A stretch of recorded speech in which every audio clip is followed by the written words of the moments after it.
Assalamualaikum warahmatullahi wabarakatuh.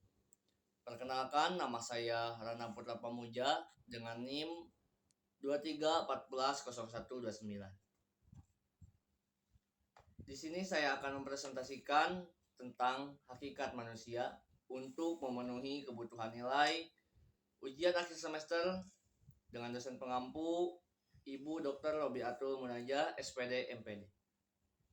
Hakikat manusia dan kebutuhan akan pendidikan. Hakikat manusia mengacu pada esensi atau sifat-sifat dasar yang melekat pada setiap individu manusia. Hakikat manusia melibatkan aspek-aspek seperti kecerdasan, emosi, spiritualitas, dan potensi untuk berkembang dan belajar sepanjang hidup. Kebutuhan pendidikan merupakan bagian integral dari hakikat manusia. Sebagai makhluk yang memiliki kemampuan untuk berpikir dan belajar, manusia memiliki kebutuhan intrinsik untuk mendapatkan pengetahuan, keterampilan, dan pengalaman yang dapat membantu mereka tumbuh dan berkembang. Pengertian pendidikan. Pendidikan adalah proses pembelajaran dan pengembangan diri yang melibatkan transfer pengetahuan, keterampilan, dan nilai-nilai kepada individu. Secara umum, pendidikan bertujuan untuk mengembangkan potensi individu, membentuk karakter, mempersiapkan individu untuk kehidupan dan karir, serta memberikan kontribusi positif bagi masyarakat dan bangsa. Pendidikan tidak hanya terjadi di sekolah atau lembaga pendidikan formal, tetapi juga dapat terjadi di lingkungan non-formal dan informal.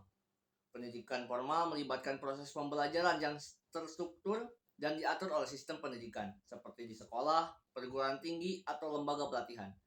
Sedangkan pendidikan non-formal melibatkan pembelajaran di luar sistem pendidikan formal, seperti kursus atau pelatihan keterampilan. Sedangkan pendidikan informal terjadi secara tidak terstruktur, melalui interaksi sehari-hari dengan lingkungan dan orang-orang di sekitar kita. Unsur-unsur pendidikan. Dalam pendidikan terdapat beberapa unsur yang penting dan saling berhubungan. Berikut adalah beberapa unsur penting dalam pendidikan. Yang pertama, peserta didik. Peserta didik merupakan individu yang mengikuti proses pembelajaran dalam pendidikan. Mereka adalah subjek utama dalam pendidikan dan menjadi fokus utama dalam upaya transfer pengetahuan, keterampilan, dan nilai-nilai. Yang kedua, ada guru atau pendidik. Guru atau pendidik memiliki peran penting dalam pendidikan. Mereka bertanggung jawab untuk mengajar, membimbing, dan mendidik peserta didik. Guru memiliki pengetahuan, keterampilan, dan pengalaman yang diperlukan untuk menyampaikan materi pelajaran dengan cara yang efektif. Yang ketiga ada kurikulum. Kurikulum adalah rencana pembelajaran yang mencakup materi pelajaran, tujuan pembelajaran, dan metode pengajaran. Kurikulum ditentukan oleh pemerintah dan lembaga pendidikan dan memberikan panduan bagi guru dalam menyusun materi, pelajaran, dan kegiatan pembelajaran. Yang keempat, metode pembelajaran. Metode pembelajaran adalah cara atau strategi yang digunakan dalam menyampaikan materi pelajaran kepada peserta didik. Metode pembelajaran dapat bervariasi seperti ceramah, diskusi, tanya jawab, praktik, atau penggunaan teknologi dalam pembelajaran. Yang kelima, lingkungan pembelajaran. Lingkungan pembelajaran mencakup ruang fisik dan sosial di mana proses pembelajaran terjadi. Lingkungan pembelajaran yang baik meliputi fasilitas yang memadai, suasana yang kondusif, dan interaksi yang positif antara peserta didik dan guru. Yang keenam, evaluasi dan penilaian. Evaluasi dan penilaian digunakan untuk mengukur kemajuan dan pencapaian peserta didik dalam pembelajaran.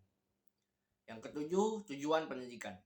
Tujuan pendidikan mencakup hasil yang ingin dicapai dalam proses pendidikan.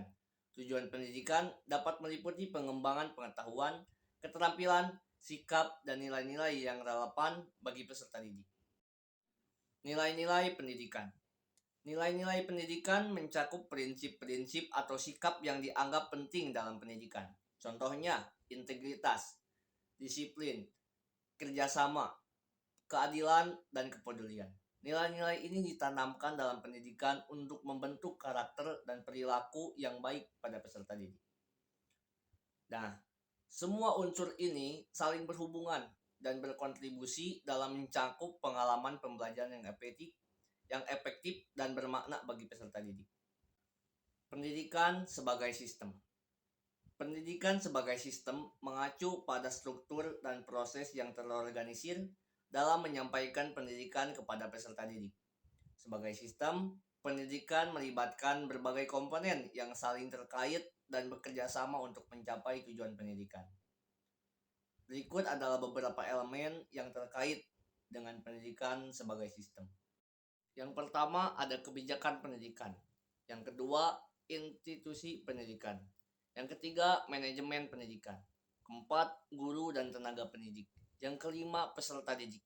Yang keenam, kurikulum. 7, evaluasi dan penilaian. Dan kedelapan, masyarakat dan lingkungan.